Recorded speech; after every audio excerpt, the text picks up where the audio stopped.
likely? What's likely to happen? Ako, in my personal, this is my personal opinion, I think baka either Dubai yan or sa US, kung saan remember, kung saan may Filipinos who can actually, the Filipino contingent, marami kasi sa Dubai, di ba? Sa UAE. Tapos marami din sa US. Kung lagay mo sa Las Vegas, West Coast, marami din yan. But it depends, I mean, let's be honest, kung saan will generate a lot of revenue. Maganda yung Dubai. Oo, actually, okay yun. Not so bad pa yung time diff. Do you agree with that, Check? Well, I mean, this may be the swan. We thought it was the swan song years ago. Yeah. But I mean, last hurrah in Vegas might be nice. Right? Mahirap masabi. Mahirap masabi, but Kaka-start lang niya mag-trade. Tama nga. Getting ahead of herself. Kung nanonood ka, Kuya Manny, sabihin mo sa akin, i-text mo kung ano. Para masettle na, masagot ko yung the three ladies of the big story. Thank you again. That was a great show, by the way. Thank you to Cez, to Sean, and to Pauline. Again, the big story. Catch them live every day on 1 News, 7:30. May plugging pa, di ba? Lag mo naman yung show natin. Yes, boss. We're still on air. Nag-turn on. Oo naman, always. Ano ba yan? On the play-by-play, we've got the Oklahoma City Thunder and the Minnesota Timberwolves. Looking ahead to the Western Conference Finals, plus we also have a preview of that matchup as well as the Eastern Conference Finals between the New York Knicks and the Indiana Pacers from NBA writer Tim Reynolds. And we've got Forbes' latest list of the richest athletes in the world. Find out who made the top 5. I'm Andre Felix. And I'm Cheska Litungkalaw. We're both back. Here's tonight's play-by-play. Ramiro, the show by Mamoy leaves Philip. Victor Moves puts it up. Unbelievable. Gemma on the left side. Oh, the pass! Stuffing another one. Bakunas rejecting Estevo for the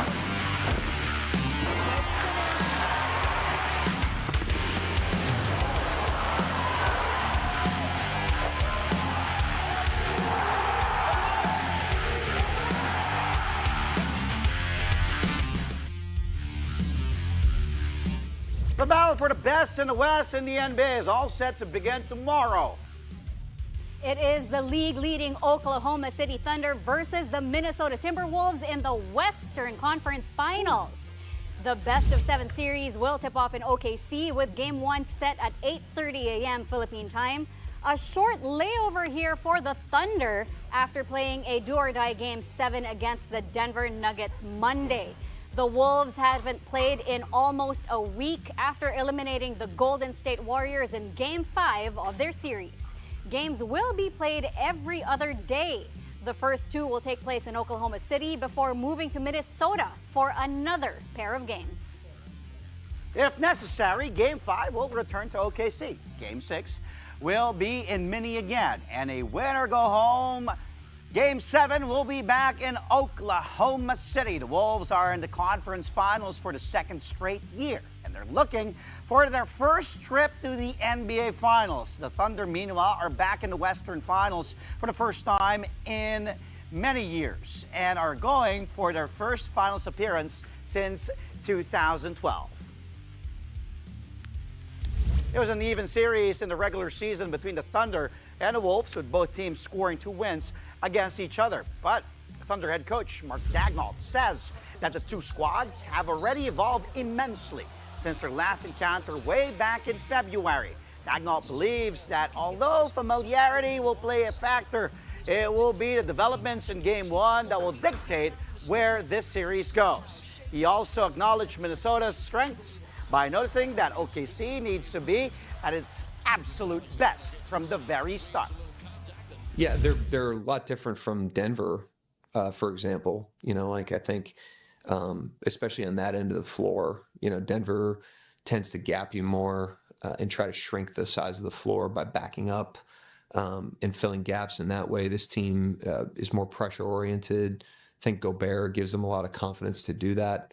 And have thrown a good amount of stuff at us in the past, but it's hard to know exactly what they're going to do because, like I said, they haven't been whole. I mean, Gobert didn't play in some of those games, and he obviously changes what they do defensively because of his impact at the rim. So, as in every series, you know, you go into Game 1, you have kind of a baseline game plan, but your series really starts there in terms of understanding what's coming. You can guess all you want, but we need to get our stuff right tomorrow, and try to play our best game and worry about ourselves with an awareness of the plan. And then tomorrow's game will reveal where the series starts for both teams, and then we'll start to play it from there, just like we have in every other series. As for Timberwolves head coach Chris Finch, he believes that his team is much more ready for the bright lights this time around. Finch says his players now have a better understanding of how to deal with the pressure after playing in the West Finals last year. Finch openly recognizes the improvements his team has made during the course of the playoffs. The veteran tactician adds that the Wolves are more even-keeled heading into their series with the Thunder. You can already sense a much more business-like approach with our guys. So that's just an example of that's super relevant, and that's years going by. I think one of the things with Ant, it just feels like he's kind of has a little bit more patience during a series. He understands that it's going to be a number of games, things are going to happen, and he's like letting them play out, if you will. We had a hard time staying on an even keel last year in that Denver series. Jumped out to a lead, didn't play well at home, and then obviously finished it out in a wild manner, and that kind of just, I think where that really kind of hurt us is it took a lot out of us emotionally and probably physically when we got to the next round. And we're in the same place we are right now. I think guys have a better grasp of that. Like, we still got 8 more wins to achieve our ultimate goal, and we still have 2 more series, and we're only halfway there. And I think there's just a far better understanding of that than there was a year ago. In other NBA news, the Boston Celtics are already looking forward to the next season after falling short in their title defense. Star guard Jaylen Brown says finishing their season in May feels weird and not something that they prepared for. A myriad of factors capped by the season-ending injury to his co-star Jason Tatum spelled the Celtics' downfall and pretty much manifested in Game 6 of the East semifinals against the New York Knicks, where they got blown out by 38 points. But while they couldn't win back-to-back titles, Brown commended his teammates for sticking together and coming out despite the setbacks. Head coach Joe Mazzulla also says falling short of the goal shouldn't take away from his players' efforts throughout the season. It stings, as it should. Anytime, losing stings, especially finishing your season like this,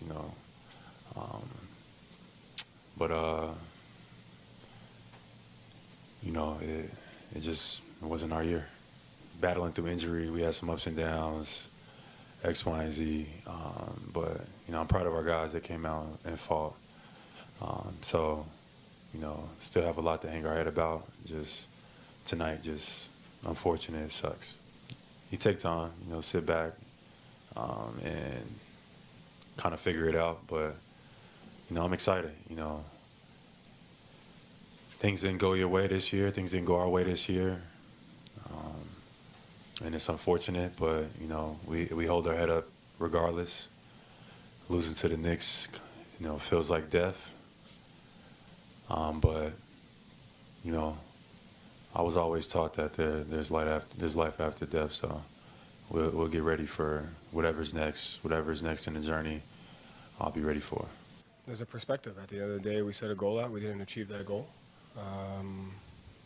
But shouldn't take away, from me, from the mindset and the effort that the players put in. So, we have a responsibility and ownership. We didn't do it, but the approach, the process to it, you can't ask for any more from the guys. So I thought they gave it everything they had throughout the season. Obviously we didn't achieve that, but you can't take away from what they did. This is the price you pay for trying to go after something, and that's how it goes. But I'm really just thankful to the guys, for who they are as people and what they've done as players, what they've done as a team. You can't have an expectation that a series is supposed to go a certain way. Obviously, losing a player to that type of injury was tough, but that's part of it. and you know, you move on. You move on as a team, and that's it. Now, what can we expect in the NBA Conference Finals? Tim Reynolds of the Associated Press is back to talk about the upcoming series between the Thunder and the Wolves in the West and the Pacers and the Knicks in the East. Stay tuned to play-by-play only here on One News.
Nasaan siya?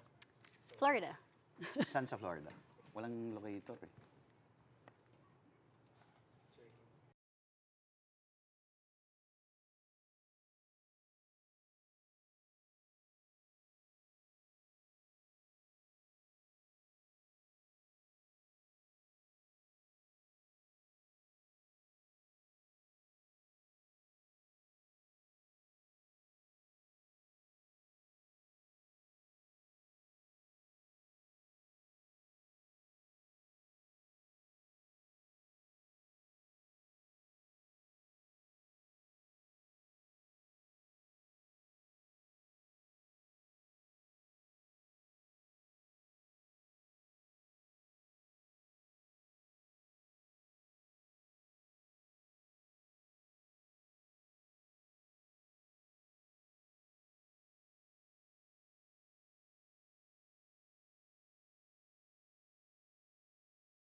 And we're back. Thank you for joining us here on Play by Play only on One News.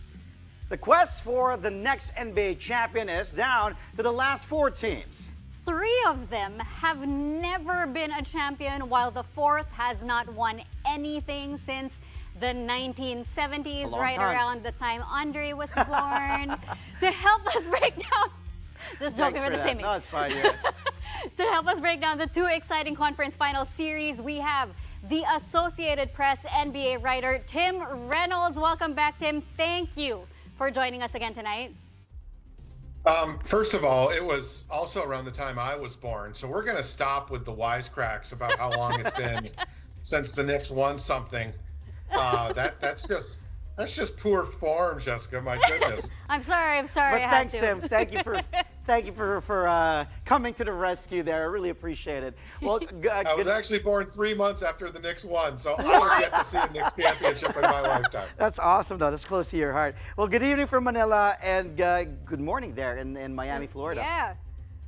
And first of all, I know this is a very busy time, crazy time in our industry, of course. So let's get right into it, Tim. Let's talk about the West first, because the Thunder coming off, like a break. Do you think this will affect them in any way? No, I don't think a break really for anybody at this time of year is a problem.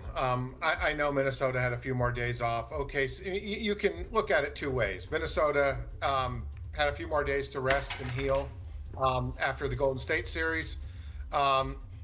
They didn't know where they were getting on a plane to yesterday. They didn't know if they were going to Oklahoma City or Denver. There was some uncertainty for them too. The Thunder just played a Game 7 about 48 hours ago, give or take. So you have to think that they will be pretty sharp. I don't think these things matter. I think it's like you said in the last segment, or like Mark Daniel more accurately said in the last segment. Game 1s are feeling out games, whether you have a couple of days or a week or whatever it is to prepare. It's going to be probably a bit of a jagged first quarter tonight for somebody, maybe even for both teams, or tomorrow I should say in Manila, not tonight here, tomorrow there. I don't read a whole lot into it. I think Mark hit it on the head. The sides are going to learn a lot more about each other, even though they've played 4 times this year. Yeah. They're going to learn a lot more about each other after Game 1. Well, Tim, last playoffs, last Western Conference Finals, as mentioned earlier, Minnesota, this will be their 2nd straight trip to the West. But of course, we have to factor in last year they had Cat, they had a different team pretty much. Now they have Julius Randle and Dante DiVincenzo. But do you think, does it matter, like playing in the Western Conference Finals last year, does that hold a little bit of weight and give a little bit of edge to Minnesota here against the Thunder, who, let's face it, hasn't been there yet. The last time they were there, it was a totally different team with KD, Harden, Westbrook, and those guys. Yep, and none of them are there. So it is a different team. I think there is something to be said for the experience factor, even though it's obviously not the same Minnesota Timberwolves team as it was last season. Anthony Edwards has played an awful lot of big games now. He's played in the Olympics. He's played in the World Cup in Manila. He's played in the Western Conference Finals last year. The more you go on the brightest lights, the more you go on the biggest stages, you become more and more comfortable. And I think we're seeing continued growth, continued maturation in Ant's game. I don't think Ant's going to be swayed by 20,000 fans, yelling OKC over and over and over in Game 1. He's used to it now. And I think the more times you play those big games, Rudy Gobert's played a lot of big games. Julius Randle used to play in Madison Square Garden all the time. He's used to big environments. I think it is a help to the Timberwolves that they've been here before. Obviously, it's a help to the Thunder in that they get to start at home. So they get to get used to it in a very friendly setting, a very familiar setting. Mm-hmm. I think by Game 3, they'll be used to the extra media and the just the way a conference finals just feels differently. Yeah. So I do think it tends to even out. But Minnesota, having been there, that's going to help. Mm-hmm. And we talk about these advantages. Experience obviously is a massive, massive advantage. But let's put the tail of the tape together. What do these teams have going for their own sides that maybe the other side, might have to deal with down the line? Well, let's make it real simple then. Oklahoma City has Shai Gilgeous-Alexander, and Minnesota has Anthony Edwards, and that makes it pretty simple for those clubs. You have dynamic guards, you have really smart coaches in Mark Daigneault and Chris Finch. You have athletic bigs. Rudy Gobert is still so underrated, and I don't really understand why. Oklahoma City, OKC's numbers with Isaiah Hartenstein, who was kind of an under-the-radar pickup last summer for them. Their rim defense is so much better with him on the floor. Obviously, the Thunder like to get out and go. They've averaged about 20 points per game on fast breaks in this postseason. Minnesota does not always take good care of the basketball. That's why you're going to see an awful lot of Mike Conley in this series, because he's the trusted old guy on that team. He'll slow it down when he has to. He'll keep those Thunder runs from going. There's a lot to like either way, and I really struggled when it was time to pick a winner in this series, because I could see the Wolves winning easy, I could see the Thunder winning easy, and I could see this thing being a 7-game marathon. There's a lot of reasons why fans of both teams can point to their club and say, this is why we're going to win.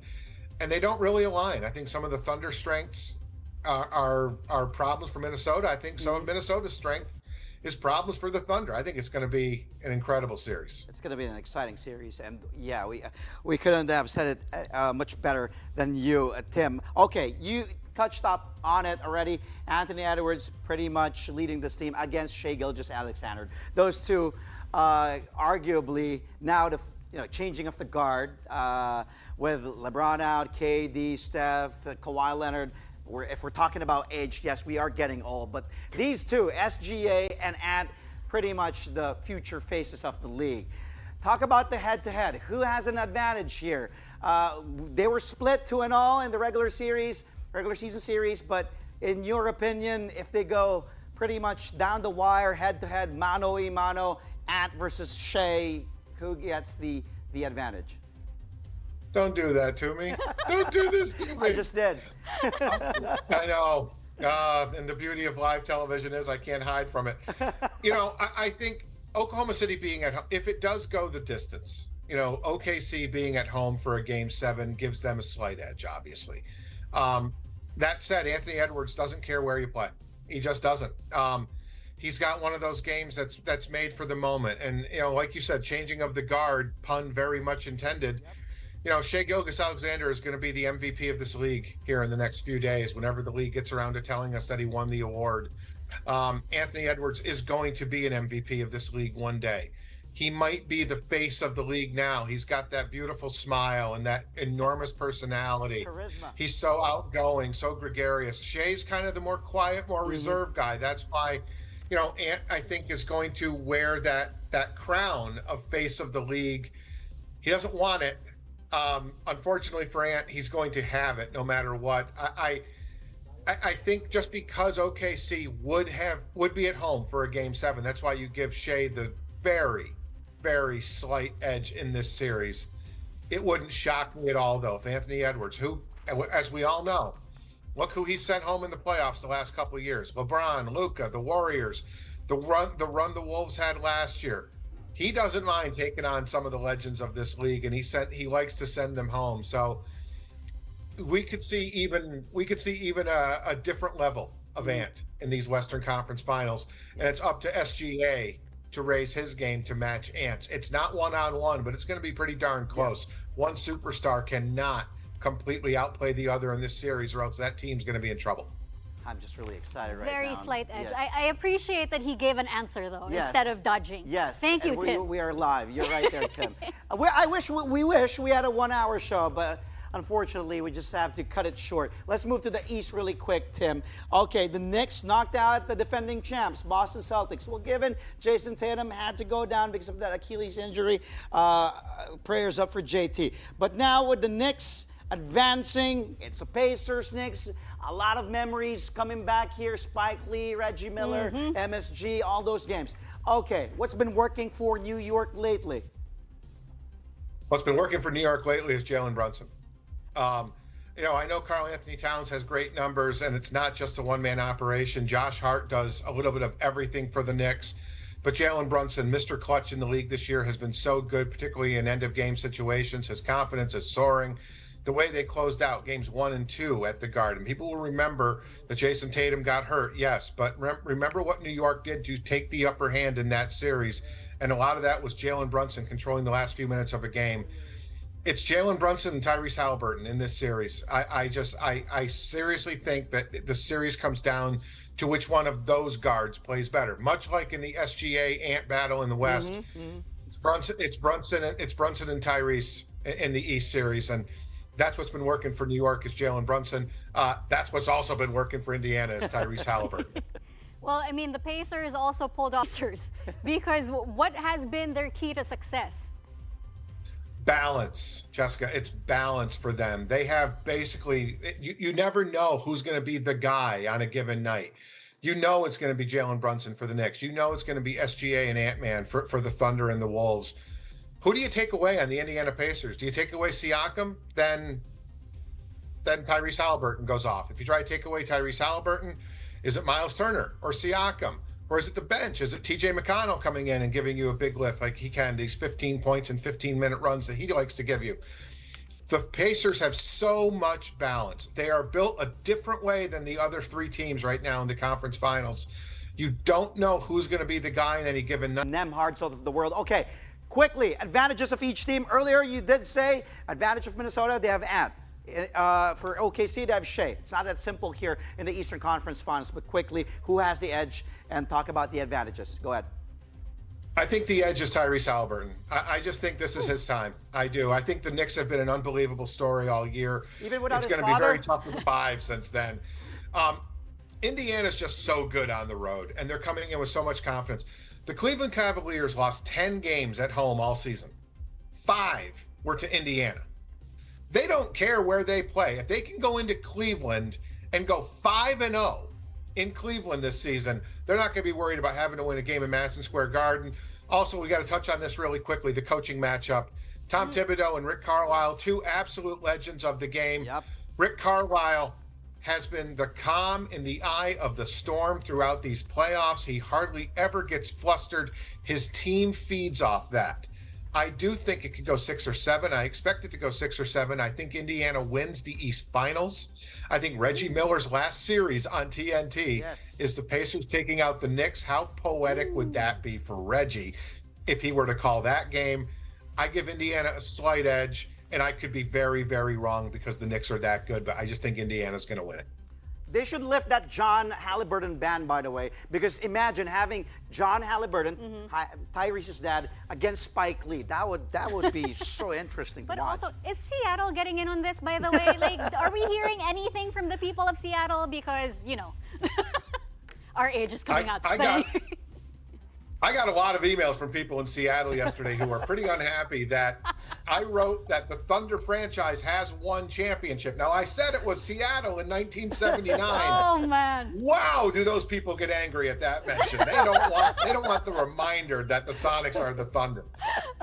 All right, Tim, I mean, your mind when it comes to basketball is just a treasure trove. I wish we had more time, but thank you again for your time. Thank you for always agreeing to guest on the show.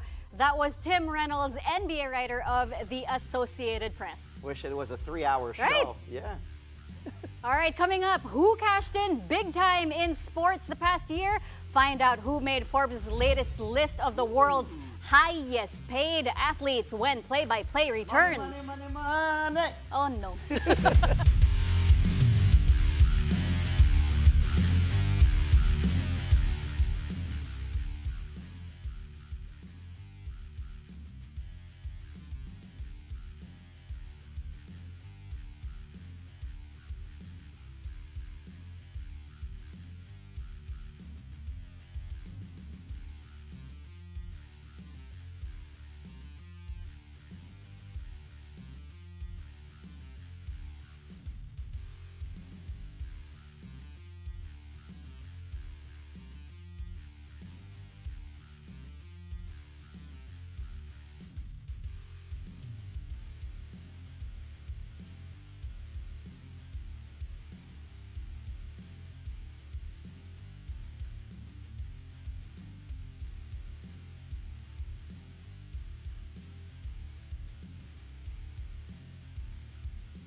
Welcome back. You're watching Play by Play on One News. Boxing legend Manny Pacquiao is officially back in training ahead of a potential return to the ring. Pacquiao's camp shared clips of his skills and fitness assessment at the famed Wildcard Gym in Los Angeles, California. The 46-year-old Pacquiao's last professional fight was back in 2021. Although no official announcement has been made yet, the only 8-division champion in history is rumored to face American Mario Barrios. Reports said this is for the WBC welterweight belt and will take place in July.